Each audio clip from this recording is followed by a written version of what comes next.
야, 배 타면서 제일 많은 게 줄 말려서 시동 꺼지고 줄 말려서 들어오는 게 제일 고장이 많잖아. 그렇죠. 이것도 줄 말려서 들어온 거가. 그렇죠. 이거는 줄을 좀 심하게 말아가지고 선체 파손까지 생겼거든요. 선체 파손. 네. 파손이 어떻게 돼? 지금 보면 선체 파손된 부분이 이 부분인데 내가 지금 수리하려고 곧 이제 갈아놓은 거거든요. 근데 이제 줄이 여기 보면 줄이 있잖아요. 줄이 심하게 감기다 보면 이 감기는 이제 범위를 넘어서면 이쪽으로 말려 들어가게 돼요. 점점 감기는 거지. 더 작은 자리를 찾으니까. 그러다 보면 이 안쪽으로 들어가면서 줄은 회전을, 그러니까 이 샤프트가 회전하면서 줄을 더 많이 감으려고 하고 그러면 부피가 커지잖아요, 둘레가. 그러면서 팽창을 하면서 이 선체를 쪼개버리는 거거든요. 네, 벌어지는 거지, 줄 때문에 여기가 넓어지면서. 그러면서 이 선체가 파손이 일어났거든요. 특히 야마하는 줄 말았을 때 이런 부분이 많아요. 여기가 좀 좁거든요. 공간 자체가. 요게 인테이크, 물 흡입하는 인테이크 그 게이트 공간이잖아요. 그래서 여기에 파손이 많이 일어나죠. 그럼 이거 어떻게 수리하는데? FRP 수리해야 되나? FRP로 수리를 하고 또 이제 다음에는 이런 일이 좀 덜 발생하도록 우리가 여기 안에다가 이제 파이프를 삽입을 해요. 네. 금속 파이프를 삽입을 해서 나중에는 이제 팽창이 일어나도 터지지 않도록 좀 보수를 하는 그런 작업 중이에요. 시드는 좀 다르게 생겼지 않나? 시드는 조금 다르게 생기기는 했는데 요 공간이 조금 더 넓어요.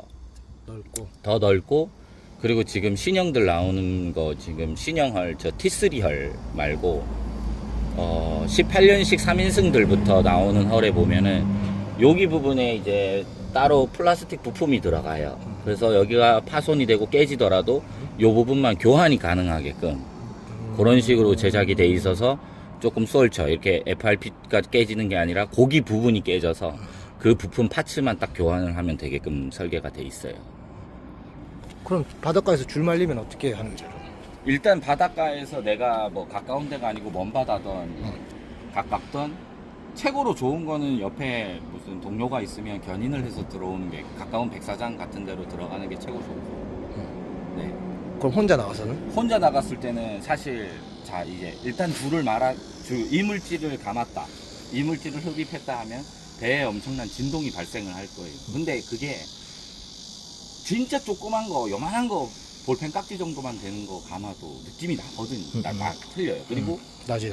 우리 제트스키는 전에도 한번 설명을 한 적이 있는데 물을 흡입을 해서 그 물의 압력을 이용해서 엔진이나 머플러 쪽에 물을 다시 공급해서 냉각을 시키거든요. 근데 이 물질을 흡입하게 되면 제대로 된 물이 100 지나가야 되는데 그게 80, 70으로 줄 수 있어요. 물량이. 왜냐면 기포가 발생하기 때문에. 그렇게 되면 머플러가 열을 받는단 말이에요.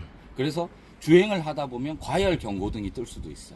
물이 제대로 안 들어오니까 야마하나 가와사키 같은 경우는 엔진에 공급되는 물량까지도 줄은 거고 시두는 머플러랑 인터쿨러로 들어가는 물의 양이 줄기 때문에 천천히 주행을 한다 하더라도 머플러에 물이 지금 제대로 공급 안 된다고 과열 경고등을 띄울 수 있거든요. 그렇지만 혼자다.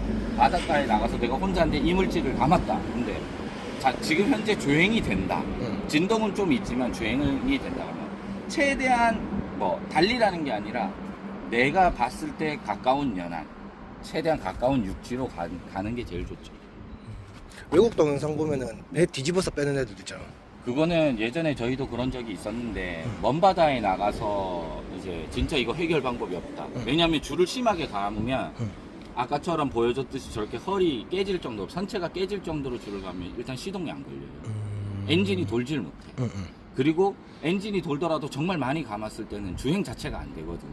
견인 주행이 안 되면 해결할 수 있는 방법이 일단 배를 임의로 뒤집어 버리는 거죠. 뒤집어서 배 위에 올라가서 게이트를 보고 내가 제거할 수 있는 정도의 줄이나 이물질을 제거를 하는 거죠. 그럼 배를 뒤집어 놓아도 괜찮나? 사실상 뭐 좋다라고 하면은 좋지는 않죠. 좋지는 않은데 그렇다고 해서 또 큰 문제가 생기지는 않아요. 그럼 시간 단 단.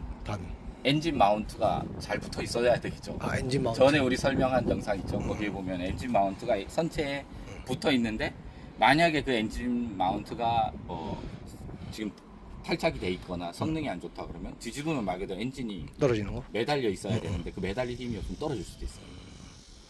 그럼 시간적으로는 한 어느 정도까지는 괜찮을까? 뒤집어 놓는 게? 사실상 배를 뒤집어 놓고는 에어포켓 자체가 우리 고무다라이 생각하시면 돼요. 고무다라이 뒤집어 놓으면 사실 하루 종일 냅둬도 가라앉진 않아요. 얘도 똑같아요. 가라앉진 않아요. 그렇지만 엔진이라는 곳에 뭐 이제 엔진 오일도 있고 뭐 시트도 달려 있고 각종 전자기기 계기판들이 다 이렇게 있기 때문에 뒤집는 순간부터 시트 뭐 계기판 그다음 엔진이 거꾸로 서 있고 이게 다 물에 담겨져 있는 거거든요. 특히 시트나 계기판 그다음 핸들에 있는 전자기기들은 다 물에 담겨 있게 되는 거예요.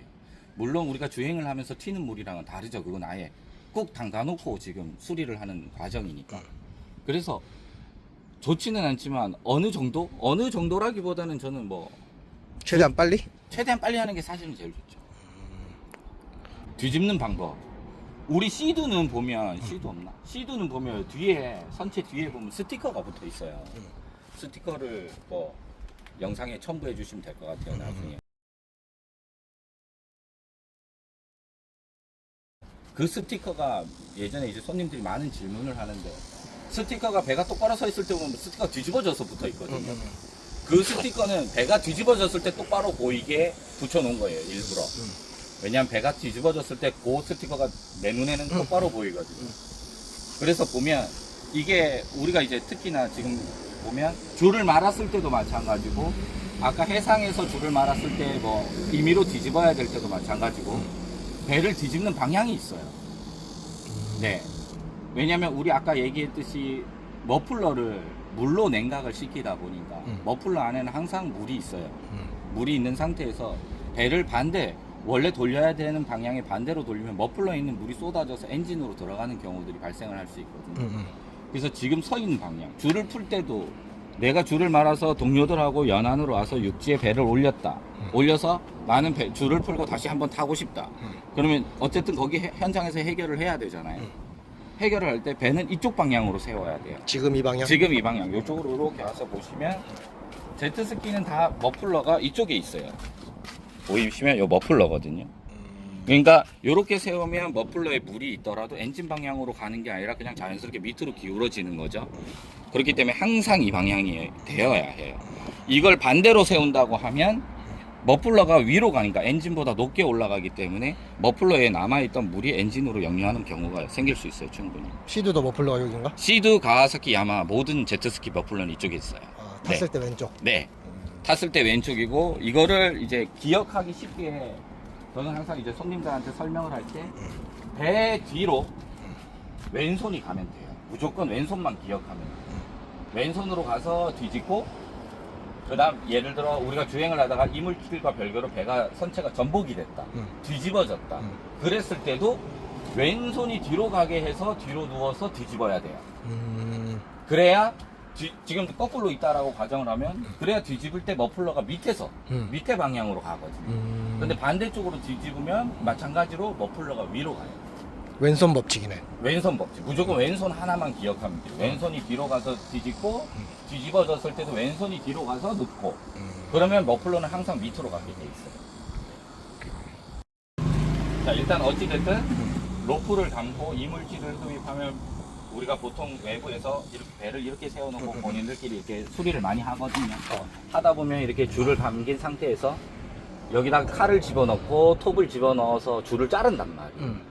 뭐 이물질이 됐든 꺼내려고 할 거란 말이에요. 꺼내려고 하는데 자, 이 꺼낼 때 보면 여기 부품이 임펠러 앞에 부품이 보면 고무로 된 부품들이 달려 있는 경우들이 있어요. 이제 순정 같은 경우는 대부분 다 고무거든요. 근데 이제 특히 시드 줄에 이렇게 감겨 있다 보면 안 보이니까 자르다 보면 그 부품을 결국 잘라요. 근데 그렇게 되면 결국 대리점으로 가야 돼. 그래서 뜯어서 펌프 교환하고 그래야 수리가 완료되는 거거든요. 또한 여기 밑에서 보이는 게 다가 아니란 말이에요. 여기 거를 내가 다 풀러갖고 제거를 했다고 하더라도 뒤쪽에 임펠러와 제트펌프 사이에 있는 그 틈에 껴있는 경우들이 진짜 많아요.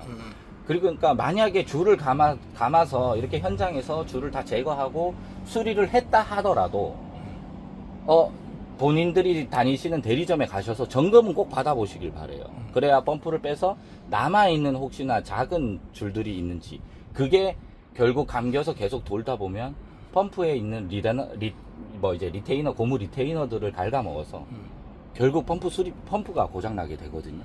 제트 펌프죠. 얘가 고장이 나면 이거보다 훨씬 더 많은 수리비를 지불해야 되기 때문에 어지간하면 주행이 가능한 정도까지는 수리는 하되, 그날 당일날 어지간하면은 그 이제 다니시는 대리점에 가서 점검을 내가 줄을 말았었는데 한번 점검을 해달라고 부탁을 하시는 게 맞을 것 같아요. 신형의 그 리버스 시스템 있잖아. 네. 그거는 줄이 잘 풀리나? 그걸로? 그러니까 이게 시드에서 나온 IDF 기능인데, 사실상 간단한, 진짜 예를 들어서 요 앞에 있는 게이트, 원래 여기 철조망 같은 게 있어요. 거기에 수초 같은 게 정도가 막혔다든가, 아니면 뭐 비닐 아니면 포대 자루 요런 거 정도가 막혔다 정도는 돼요. 왜냐하면 임펠러를 역회전 시켜갖고 물을 저쪽에서 흡입해서 요렇게 내보내는 거니까. 근데 로프를 말았다는 거의 불가능하다고 생각해요, 저는. 불가능하다? 네. 불가능하기 때문에 IDF 기능으로 제거할 수 있는 건 수초 정도. 수초나 비닐봉다리 아니면 뭐 포대 정도. 그렇게 요렇게 감기지 않고 그냥 빨려 들어간 정도였을 때 물 수압으로, 왜냐면 그게 후진 역회전을 시키는 RPM 자체가 그냥 우리 스타트 모터로 돌리는 RPM이기 때문에 RPM이 별로 높지가 않아요. 그러니까 물의 양이 속도가 왕 해서 뺄 수 있는 게 아니고 그냥 킹킹킹킹킹킹킹 돌려서 빼는 거기 때문에 줄 정도 푸는 거는 좀 사실 힘들 수도 있어요. 네. 무조건 견인이 첫째 제일 좋고, 그 다음 견인을 해서 대리점에서 펌프를 뜯어서 완전히 구석구석에 있는 남아있는 이물질까지 제거하는 게 가장 좋다고 저는 생각해요.